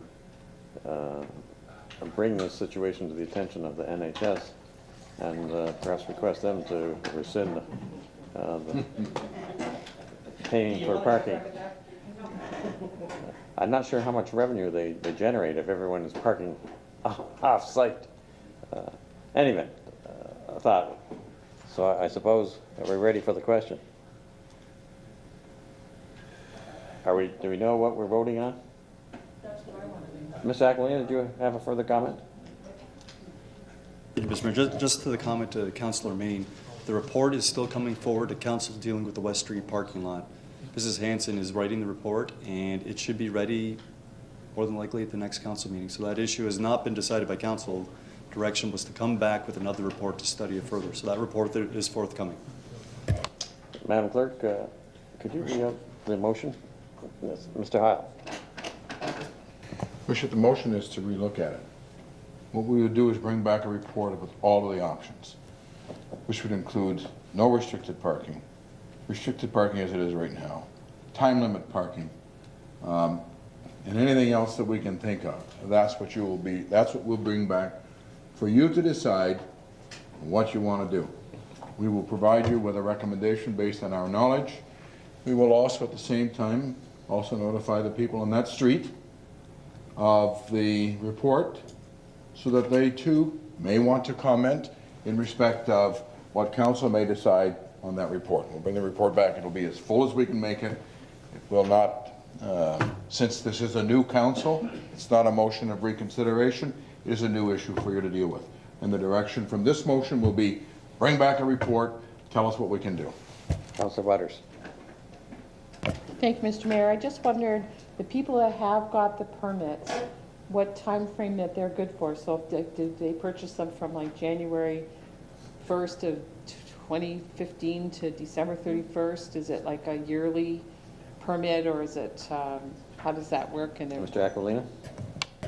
Through Mr. Mayor to Councillor Butters, the permit started the day the bylaw was put in place. So it actually goes from, and I don't know the exact date, but I believe it's September, October of each year. And if people are going to apply, I have not charged them the full year fee. I've kind of prorated. You've only been there for 4 months, so you're not going to get charged for the full year.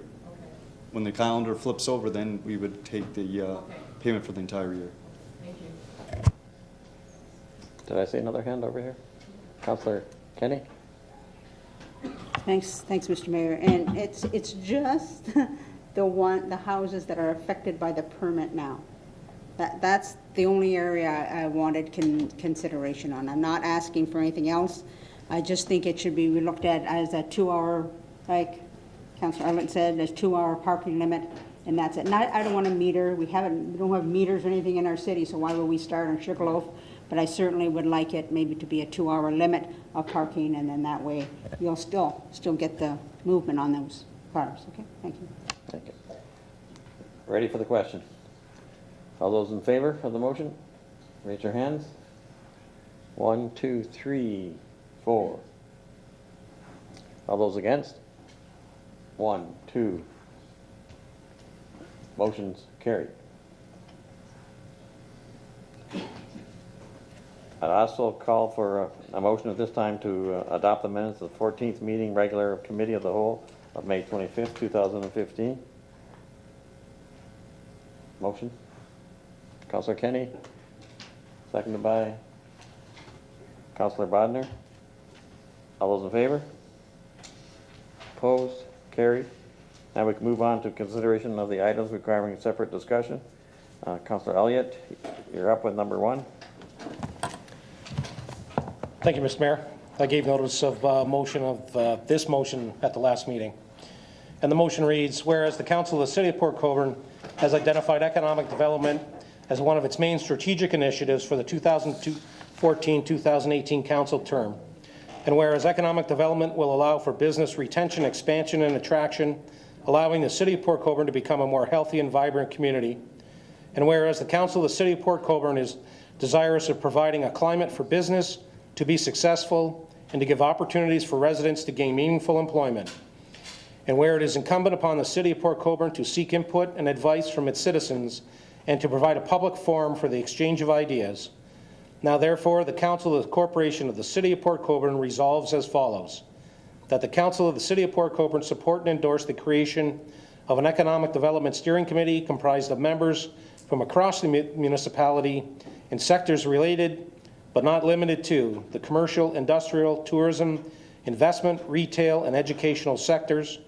That said committee be struck for the period of 1 year to meet quarterly or at a schedule to be decided for the free exchange of ideas in order to assist with economic development in the City of Port Colborne, and that the committee give reports back to Council through the Economic Development Officer with regards to its findings. Is there a seconder for the recommendation? Councillor Desmarais? Any questions or comments? Councillor Bodnar? Thank you, Mr. Mayor. I'd just like to commend Councillor Elliott for bringing this forward. We've had this in past years, and there's nothing like getting it from the horse's mouth, where you talk to people that are in the business as to what they need to succeed in this community or how we can bring other people. So I think it's a great idea, and it's worth looking at.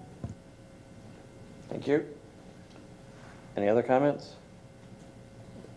Councillor Elliott? If anybody else doesn't have any comments, I was going to ask to go last, but I would just hope that Council would support this. And I thank Ron for his comments. I truly believe that you have to listen to the people that you're serving. That I think it's time that we got together and listened, and to have Evan present. And it is true. Whether we're right or wrong in what we're doing, sometimes it hurts to hear the people say, I think what you're doing in this area is not working. Maybe you should change and try something else. And that's, that's a fair comment from the people that are impacted by decisions that we make. And through Evan's office, we may hear some fantastic things. If you never ask the business community what they need, you're never going to find out. And we may have people with an ear to the ground that know what businesses are talking about, maybe not only in Port Colborne, but throughout the region, and what would make Port Colborne more attractive to come and set up shop here. Are we missing out on something? Is there something that we should be doing differently? I'm always under the impression that municipal governments provincial governments, for a lack of a better term, can't create jobs themselves, but can create a climate for business to be successful. And are we creating the perfect climate for us to attract business to the South Coast? And it doesn't have to be industrial, it doesn't have to be commercial.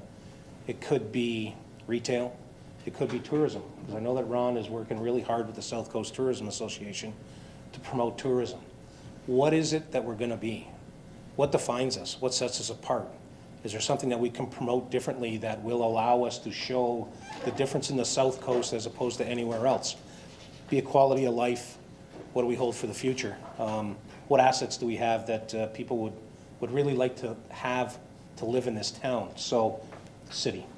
So I think it's a great thing. I'm sure that, Evan, if you'd like to make comment as well, I would like to see us put this out to invite people. My goal was to have Evan and myself, if nobody else was interested. I would actually like to go to some businesses and invite people to be part of this committee. Evan had forwarded me the kind of a framework that the region was looking at for their economic development committee. And I would roughly like to follow something along those lines and maybe not have it limited to 12 per se as what they had, but you know what, if we go over and have maybe 15 people, that being said, that's what it is. And structuring it as a steering committee, we're not really tied to council and having terms of reference and what we have to do. It's more of a free-form committee, and people may be more apt to exchange ideas more freely that way. So I'd like to, have it advertised to get people to call Evan, to call myself. I would assume that the clerk would take interested parties' phone calls as well. Not putting it on you. I know how busy you are. But call City Hall, ask for Evan. My number's published on the city website. If anybody is interested and would like to call me, I'd be more than happy to have that conversation. And I would look to start having meetings sometime in September, October. I did include in the educational area as well. And it would be interesting to see if we could get anybody out of Port High or Lakeshore Catholic. You can see all the kids here tonight for their awards.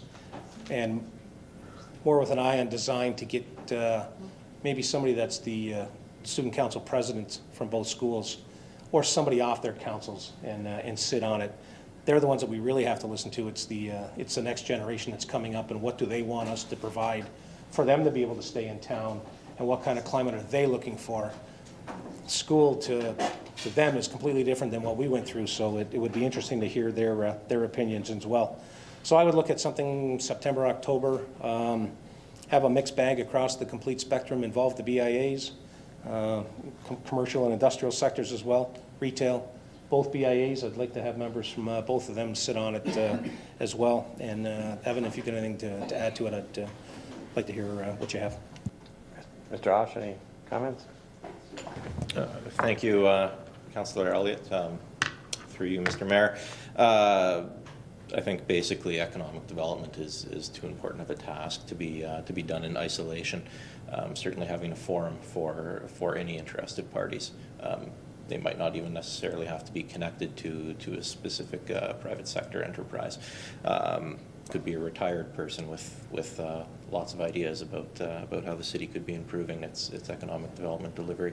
And I'd also add, I'm sure Councillor Elliott would be more than friendly to this, to look for someone from the agricultural community as well. They're a very important resource in Ward 4. So if there's any further questions, I'd be more than happy to answer. Any other comments or questions? I just have one comment that I'm not sure why we'd have to wait till September, October to start organizing and start working on it.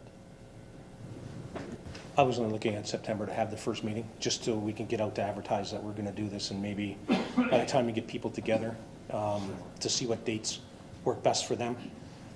Kind of getting in the holiday season, so July and August are kind of time when a lot of people are away. So back September when everybody's back to school and back home and ramping up after the holiday season. I thought that would work best for maybe most people. But if we can get together sooner, I'd even go for that. Thank you. No further comments or questions? Call for the question. All those in favor? Opposed? Carried. Next item is number 2. Mr. Bodnar, that was yours. Thank you, Mr. Mayor. Department of Engineering and Operations Engineering Division Report number 2015-109. Subject Black Creek Drainage Works Municipal Drain COR. And council needs to appoint a counselor as a member of Black Creek Drainage Works Municipal Drain Court of Revision, and also a counselor as an alternative. And I'd be more than happy to sit on that, and kind of roped Councillor Main into being an alternate, but that's up to him to say whether, Mr. Mayor, he's good with that. Be the alternate, sir. Yes. Okay.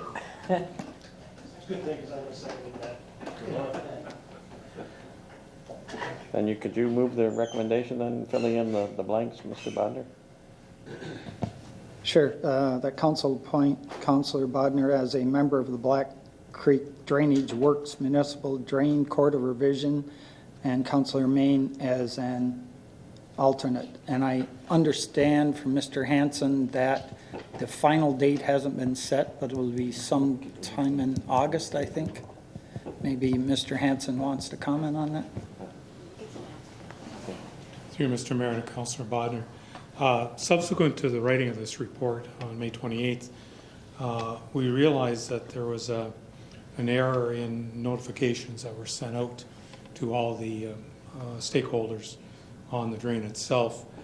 And so, because of that, the town of Fort Erie has to meet again and restart the process in terms of notifications. So the date that's in the report of June 17th is no longer valid. We still need to make the appointments as Councillor Bodnar has suggested and recommended, but it appears that the process, by the time town of Fort Erie meets again, sends the notifications, and the 30-day period, we're probably looking at mid-August in terms of the court meeting, just for that information for the two councillors. Okay. Actually, Councillor Bodnar, I'd probably make a request for you to withdraw this motion because you were one of the appointees to the committee, and that perhaps another member of council or 2 members of council can move and second it. I'll withdraw that, yes. Councillor Butters, are you going to make the motion? I'd be happy to make that motion, Your Worship. That council appoint Councillor Bodnar as member of the Black Creek Drainage Works Municipal Drain Court of Revision and Councillor Main as an alternate. Is there a seconder? I got Councillor Demeray over here. Any further questions or discussion? All those in favor? Opposed? Carried. Mr. Elliott, I believe you're next with number 5. Thank you, Mr. Mayor. That Department of Planning and Development report number 2015-101, subject sign variance request 77 Clarence Street, Shoppers Drug Mart. Council approved the sign variance of 77 Clarence Street for Shoppers Drug Mart. Seconder for the recommendation, Councillor Demeray. Any questions or discussion? Mr. Elliott? Thank you, Mr. Mayor. I guess one of the reasons I pulled it was that the actions of today kind of made this move, where they put the structural steel up, and where the 2 signs are going to be, they already have it up. Pretty tough for us to say no, and I guess I'm displeased with the lateness of this application for the signs, knowing full well where construction was. I would have rather it seen, if somebody's going to come and ask for a sign variance, that they would have brought it back to us maybe a month before construction was going to happen, instead of while construction's happening and they put the structural steel up. That's going to be the frames for these signs. If we said no, I don't know if Shoppers Drug Mart would take those that frame down that's going to hold the signs. So I'm kind of quizzed at why they waited so long to do this, knowing what the form of the building was going to take and why it took so long to get it to us. And I guess my other question is, when we had seen different elevations of the building in previous formats, it didn't seem like it was as big as what it is right now. I thought some of the elevations that they had presented before showed it as more of a one-story building with a little more of the, I'm going to say curly-Q lights off the side of it, more for in town. And then when I saw that structural steel go up, it was kind of completely different from what I had seen in its last incantation. So I don't know, Dan, if you had seen different revisions, if you could share that with us. Jacqueline? Through Mr. Mayor to Councilor Elliott. First on the issue of the timing of their request, they did submit the variance application late April 28th in fact. Due to the scheduling of the council meetings and get the report together, that's why it made it today. So that's the reason for that. They did submit it April 28th. But the fact, council meeting schedule and getting the reports in, it takes some time to do that. With respect to the building height, they do have a site plan agreement. I can't say right now if I recall the actual elevations, but it was reviewed and it was approved and the agreement was signed between the city and the owner of the property, and we have security deposits. I can look back at the actual site plan again and I can forward that to you and all of council if you want to look at those elevations. I am assuming that it does comply because they're not going to get a building permit unless it complies with that site plan. So I would be hard pressed to believe that they've done something without notifying us first. Thanks, Dan. And I didn't mean that they had done anything untoward. I just thought that the elevations that I had seen at one point showed it at a little less height to it. And I would assume that they've got all the obviously they have all the permits, and you know, a corporation like them wouldn't go forward unless they did have. I was just kind of taken aback when I saw that steel frame go up and looked at it and saw the height that it was and was like, wow, I thought it was going to be a little bit lower than that. I know that some municipalities in Niagara have kind of worked with their, I'll say the national brands, and kind of fit them into the area that they're building to correspond more with the buildings and the landscape around them. And I was just kind of, I guess, kind of shocked to see how high that front section was going to be. But I know that their permits are issued and everything like that, and I was not going to ask for that to be taken down. I was just curious, is because of the lateness, and it went up today, and this is here tonight, and I was thinking, it's kind of odd that. Response satisfies you? Yep, actually, and I just wanted to clear up that I wasn't saying that they did anything wrong. Anyone else have a comment? I'll call the question. All those in favor? Opposed? Carried.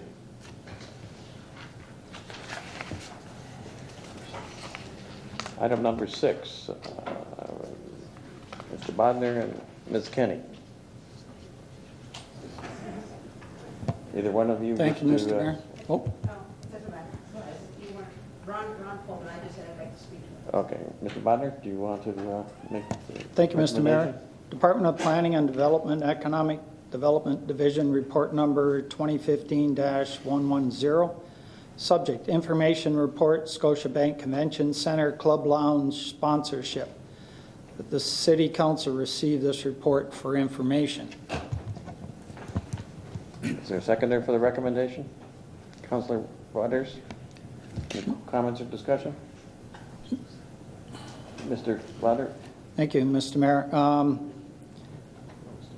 I've spoken that I have reservations with this, at least the last council, when I got back on council. I asked at a budget meeting that we investigate if we could share this with another municipality and cut the costs in half. Nothing came of that I'm aware of. I'm not even sure whether we got a response to that. And, I'll be interested to hear what other council members have to say. And after visiting the convention center and asking the person that did that made the offer to the city, they took me around and showed me what would be involved in it. And quite frankly, I'm still not sold that this is a value for money thing. And I'm a tourism person. If we decide to not go forward with this, I would suggest also that the money that we would have spent doesn't necessarily just get into the regular budget lines without some further thoughts on this. It could be used also for tourism, which I know some councillors have an idea how we could better put this money to use, I think. But it'd be interesting to hear other councillors' comments. Mr. Mayor, thanks. Thank you, Mr. Bodnar. Councillor Kenny. Thank you, Mr. Mayor. I had reservations about this as well. When I read in the report that it only plays, this tourism video of Port Colborne is silent, first of all, and it only plays 50% of the time. And that lounge, I've been there a couple times myself and never saw the lounge open. Patrons renting the lounge can also select to have the screens just totally turned off, so they don't have to look at Port Colborne. It's great because we have T.'s Bodnar featured there, and there's pictures of Port Colborne. But for the amount of time we've had it, I don't know how much it's ever brought back to us. If we cancel this year, it's going to cost us, we have to, according to the agreement, it's going to cost us 2 years, which is $22,000. But we'll still have $44,000 left of our agreement. And as Councillor Bodnar said, that $44,000 can be used in better ways to promote tourism in Port Colborne than in that lounge. So I will not be supporting spending money on this lounge for another, 4 years? No, I'm totally against that. Thank you. Thank you. Any other comments or questions? Mr. May? I also feel the same way as the other councillors. I've been to the Scotiabank Centre in the last year or two probably a dozen times, and what Councillor Kenny said is absolutely true. And for someone who has a disability, you can't go in the front door because it's about 25 steps to get to the door. You have to go and find the elevator if you want to go up. And 9 times out of 10, the lights are out, nobody's home. Any other comments? Mr. Osh, do you have anything to say on this?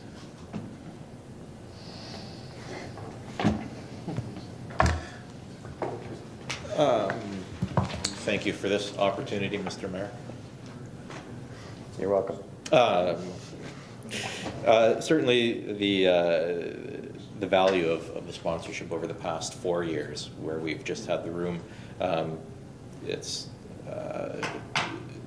somewhat limited use, has been a concern for staff, which is why we did investigate other opportunities with the Scotiabank Convention Centre, and we feel that those 4 years aside, what they've proposed to us going forward actually really increases our visibility throughout the entire Scotiabank Convention Centre. They have 10 video screens in all of the public areas, entranceway, cafe, that large L-shaped hallway. We would be able to have still advertisements, silent. The system isn't capable of playing video or sound for 2 to 5% of the time, which I realize doesn't sound like a lot, but this is public area. People are lining up outside of salons to enter, outside of the ballroom, outside of the theater, waiting in line at the cafe for a Coca-Cola perhaps, and they would be exposed to our imagery. There's also electronic marketing. I've included all of this information in the report, but there's it's more than just having a room now. It's being a larger presence throughout the entire building, and having our name both on the Convention Center's website and marketed several times a year to both clients and visiting public that through electronic newsletters.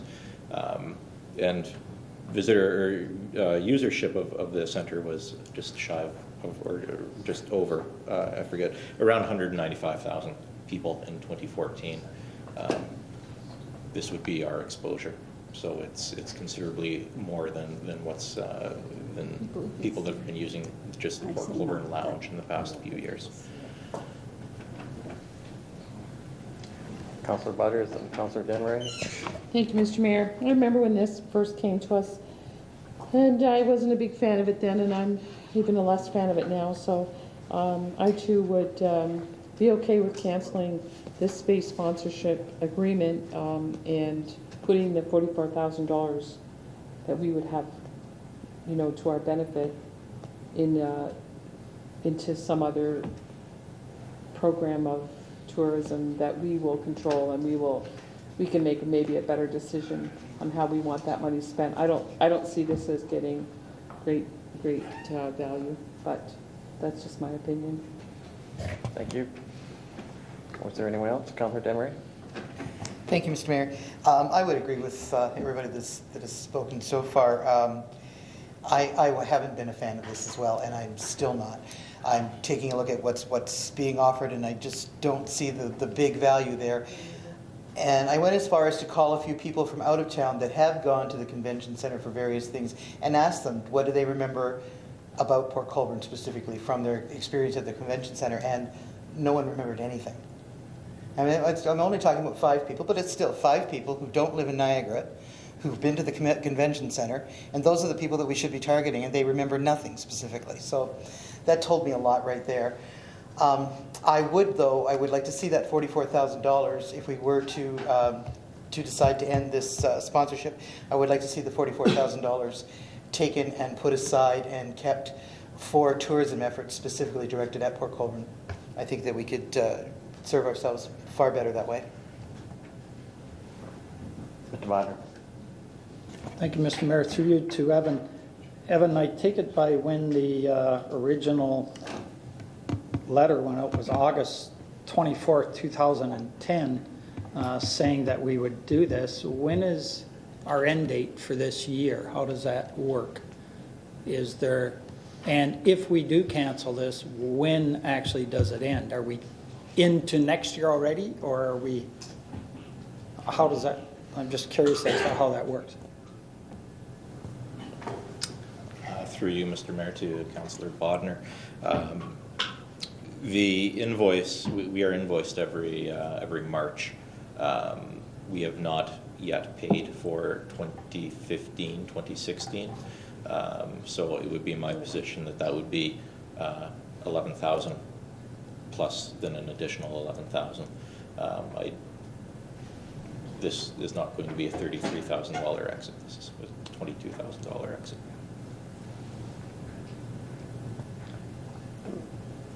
In your report, Mr. Hoff, you indicated that it was difficult to really determine what impact it had or had not on our community.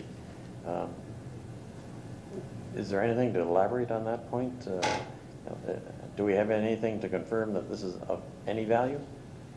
And if so, what? Thank you, Mr. Mayor. Short of expensive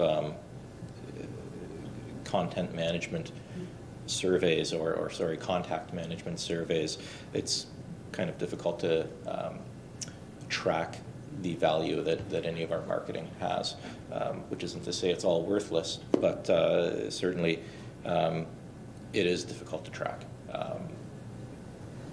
I share the experiences of councillors that I've not actually heard any positive feedback directly from people that have visited the convention center. Some anecdotal evidence, but nothing directly to me. But that doesn't mean that it hasn't happened.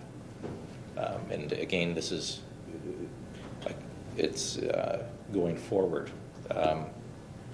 with our increased exposure on multiple mediums throughout the center and through electronic marketing. I believe that we would actually have a quantifiable impact or results. And the additional services which they've offered us, is the cost good value? The cost sorry, thank you, Mr. Mayor, through you to yourself, the cost that has been provided to us is I believe, $16,250 for the enhanced package. That was a dollar figure provided to us by the Scotiabank Convention Centre. Our annual rate would not increase. It would remain at $11,000. We did have a staff member try to, a staff member with expertise in public relations, try to provide an independent review of the valuation. The data just is lacking. She wasn't able to provide that currently. So, okay, thank you. Mr. Aquilina, you had indicated at the last meeting that there was additional information provided. Has this been addressed in the additional services? Yes, it has, Mr. Mayor. Okay. Any other comments or questions? Mr. Bodner? Just that I have to agree with Evan that it's very hard to quantify sometimes, you know, when you do advertising like this is, to get direct results. Like in my business, or probably Frank's business, you put an ad out and you try to, you know, hope people read it and come. But unless you have coupons or something for people to bring in and cash in at City Hall, or, you know, or you say everybody that's seen this gets $10 if they show up at City Hall, you know, and says that, you know, you can't get a gauge on it. And tourism, to, you know, is kind of like that. You know, you put your best foot out there, try to reach the most people, and you know, somewhere in the report it says that if you divide the number of people by the dollars, it's $1.07 per person. Well, that's assuming that everybody's seen that and looked at it and concentrated on it. I would think that possibly, you know, a lot less than the total number of people have seen those screens. So I'll still stand by my thoughts that I'd like to see this end, and I'd be happy to make the recommendation, Mr. Mayor, that we cancel this agreement. Okay, well, we have a recommendation on the floor that we receive the report for information. I think we'll perhaps vote on that. All right. We can. So I would call for the, if you're all finished, we're ready for the question on this recommendation. All those in favor? Oh, I'm sorry. Thank you, Mr. Mayor. With regard to the notion of receiving the report for information purposes, it would be preferential to actually, if that's not council's wish, and to entertain another motion to defeat that motion. Okay, thank you. I call for a motion to defeat the motion we have on the floor.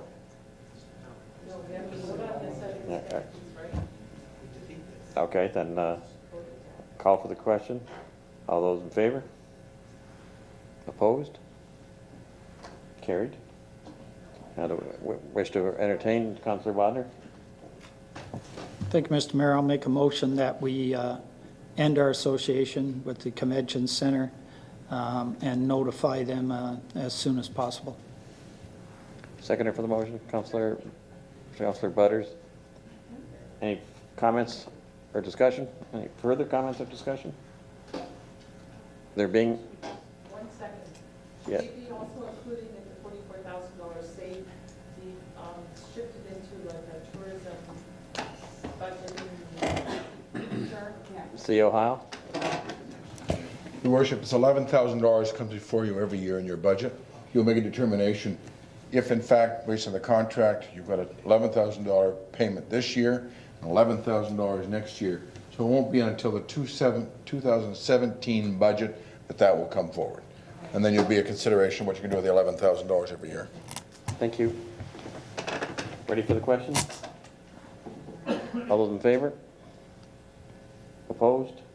It's carried.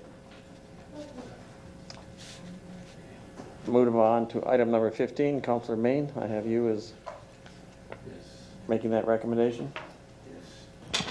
A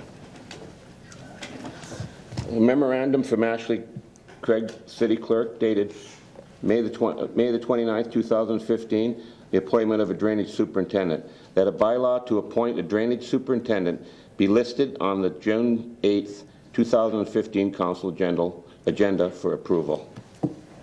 Is there a seconder for that recommendation? Councillor Elliott? Questions or discussion? Councillor Main? I'm just going to try to find this 153. I'm sorry. Give me 1 second. Sorry. There we go. That's all there is. That's all there is on that. It's just a letter. That's all there is. It's just a letter. All right. Okay, so my question would be, why do we need another drainage superintendent? Have we found some more drains? What's the reason for it? I have to know that. Councillor Elliott, or CAO Heil? The drainage superintendent's wage is subsidized at 50%. Our drainage superintendent was off sick in a way, so we have appointed to maintain our ability to obtain that 50% grant. This appointment is for another employee who also qualifies as drainage superintendent to ensure that we still get that grant. The appointment ceases now that the superintendent returns from his illness. So we're just filling it in for grant purposes. If we don't have a bylaw, you don't get the grant. That's all there is to it. Mr. Main, are you content with the explanation?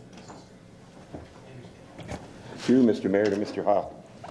If this is how we're going to draw this up, that we don't have a grant, we don't get the money, but you're telling us right here, right now, that this says we should have another drainage guy.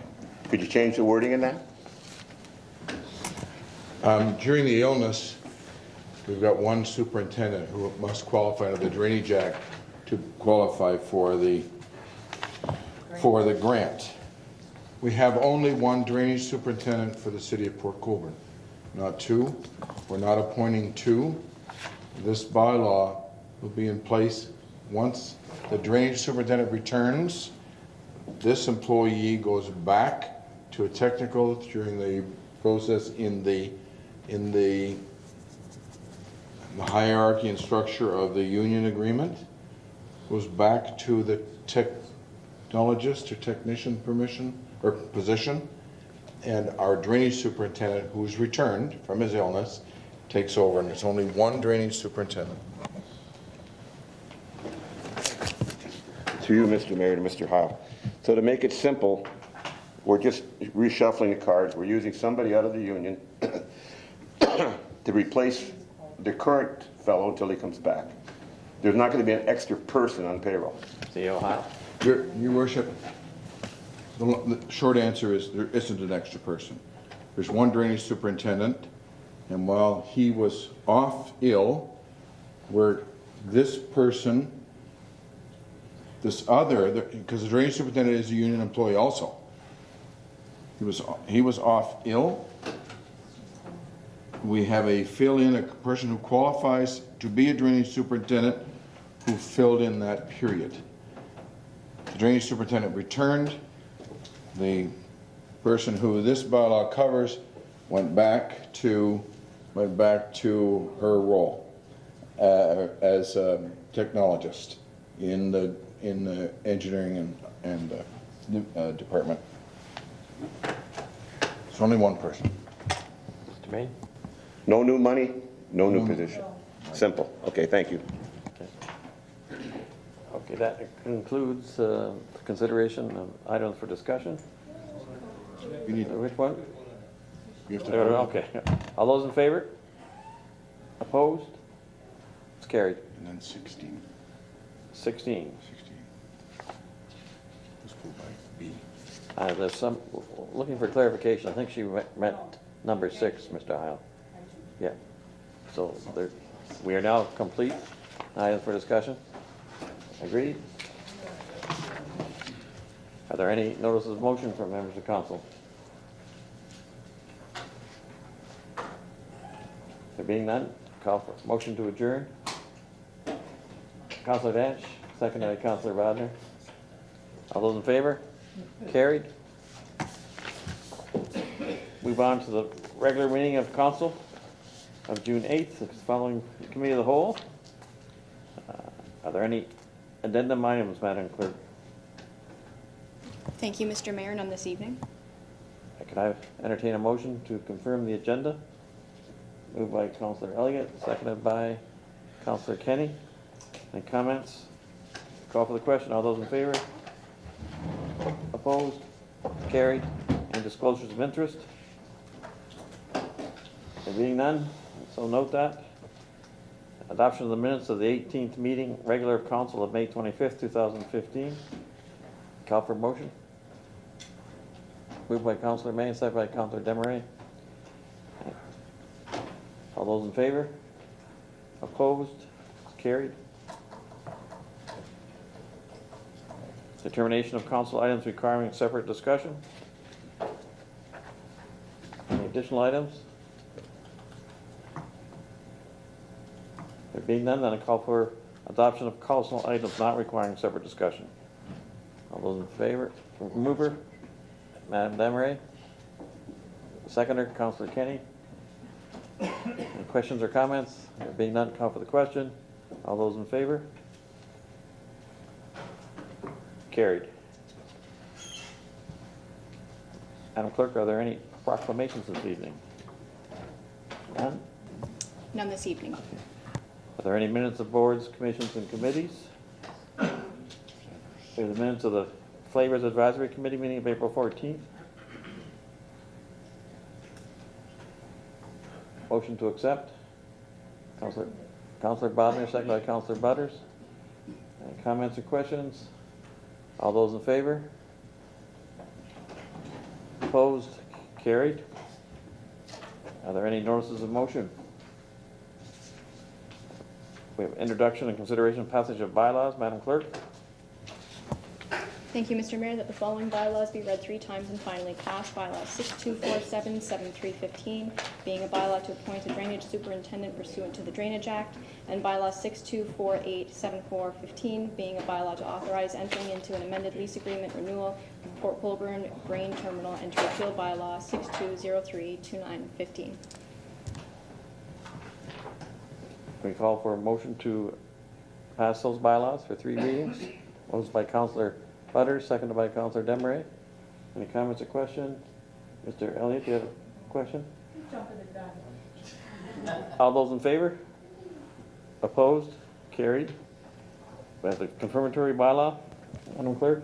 That the following bylaw be read 3 times and finally passed. Bylaw 62497515, being a bylaw to adopt, ratify, and confirm the proceedings of the Council of the Corporation of the City of Port Colborne at its regular meeting of June 8th, 2015. We have a mover.